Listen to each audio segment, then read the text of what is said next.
Hi friends, మీరు చూస్తున్నారు SRJ మెక్ channel. ఇందులో మనకు కనిపిస్తున్నది Pulsar BS6 bike. Mall function light పడుతుంది అని అన్న మన దగ్గరికి అయితే తీసుకొని వచ్చారు. మనం ఓబిడి కేబుల్ పెట్టి చెక్ చేస్తే ఇంజన్ కూలెంట్ టెంపరేచర్ సెన్సార్ పోయింది అని అయితే మనకైతే చూపిస్తుంది. ఇది బోర్కు అటాచ్మెంట్ అయితే ఉంటుంది. కొత్త సెన్సార్ వచ్చేసి 163 రూపీస్ అయితే ఉంది. ఇది చేసే వర్క్ ఏమిటంటే మనకి ఇది ఎక్కువగా ఓవర్ హీట్గా ఉన్నప్పుడు ECUకి అయితే సిగ్నల్ పంపిస్తుంది. ఓవర్ హీట్గా ఉన్నప్పుడు ECU నుంచి సిగ్నల్ వచ్చేసి మళ్ళీ ఫ్యూల్ ఇంజెక్టర్కి వెళ్ళి ఫ్యూల్ అనేది తక్కువగా వెళ్ళేలా చూస్తుంది.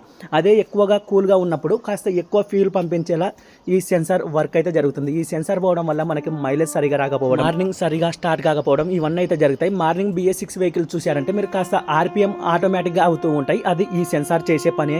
మనం దీనికి సెన్సార్ పోవడం వల్ల మార్నింగ్ పూట స్టార్ట్ కావడం లేదని అన్న అయితే చెప్పారు. ఇప్పుడు కొత్త సెన్సార్ వేసిన తర్వాత మళ్ళీ మనకి ఆ మాల్ ఫంక్షన్ లైట్ అనేది కంపల్సరీ వెళ్ళాలి. మళ్ళీ అలాగే చూపించిందంటే ఏదైనా ప్రాబ్లం ఉంది అని అయితే మీరైతే అర్థం చేసుకోవాలి. మనం ఇక్కడ కొత్త సెన్సార్ అయితే ఫిట్ చేస్తున్నాం. దానికి ఈ జంక్షన్ అటు ఇటు కదలకుండా లోపల ఒక రబ్బర్ సిస్టమ్ కూడా ఇచ్చాడు. ఆ రబ్బర్ సిస్టమ్ లేదంటే మళ్ళీ జంక్షన్ బయటకు అయితే వచ్చేస్తుంది. మనం కొత్త సెన్సార్ వేసి క్లియర్ చేసినా కూడా క్లియర్ అయితే కాలేదు. ప్రాబ్లం ఏమిటని మనం చెక్ చేసుకుంటూ వస్తే దీని లోపల ఉన్న వైర్ అయితే పూర్తిగా రస్ట్ అయితే వచ్చేసాయి. ఇప్పుడు నేను వైర్ కట్ చేస్తే అక్కడ దుమ్ము వస్తుంది. మీరు అయితే చూడండి, వైర్ బయటకు బాగా కనిపిస్తుంది కానీ లోపల ఉన్న నీడిల్స్ అయితే దీనికి కట్ అయిపోయాయి. అందుకని మనం కొత్త సెన్సార్ వేసినా కూడా దీనికి మాల్ ఫంక్షన్ లైట్ అయితే అలాగే పడుతుంది. కొత్త సెన్సార్ వేసారంటే కంపల్సరీ మాల్ ఫంక్షన్ లైట్ అనేది వెళ్ళాలి. దీనికి ఎక్కడి వరకు వైర్ డ్యామేజ్ ఉందో అక్కడ వరకు అయితే మనం కట్ చేసి కొత్త వైర్ అయితే వేయడం జరిగింది. తర్వాత బైక్ స్టార్ట్ చేస్తే పర్ఫెక్ట్గా మాల్ ఫంక్షన్ లైట్ అయితే వెళ్తుంది. వాటర్ సర్వీసింగ్ చేసి మన ఫిట్టింగ్ ఛార్జ్ అయితే 200 రూపీస్ అయితే తీసుకోవడం జరిగింది ఫ్రెండ్స్.